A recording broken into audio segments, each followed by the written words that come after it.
In a world increasingly moving indoors, one festival invites artists to head back to nature to draw inspiration. Welcome to the outdoor art festival scene in Australia, that is not just about painting landscapes, but also about becoming a part of them.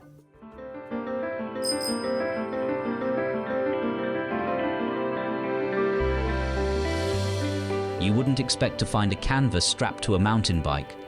But for artist Sophie Baker, that's just a regular Tuesday.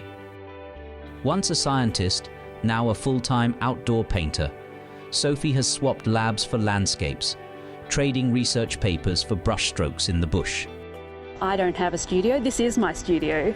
This is my new office. Basically, I pack my painting things onto my bike and I cycle out into the bush and I paint what I see. I paint in pouring rain.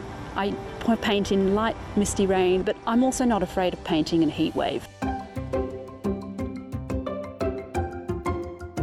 This raw, unfiltered interaction with nature is at the heart of Capital Plein Air, Canberra's first open-air painting festival, held in late April.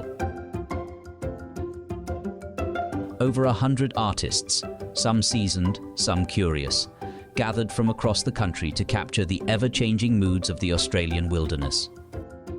I used to be a studio painter and you'd be stuck in there telling yourself how good you were, but when you get outside, you're actually amongst people and amongst nature, and it's forever changing.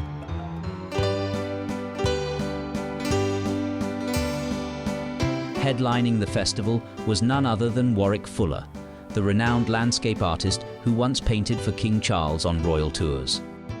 Over those 4 tours, he's collected 21 of my paintings, so that's been an amazing thing.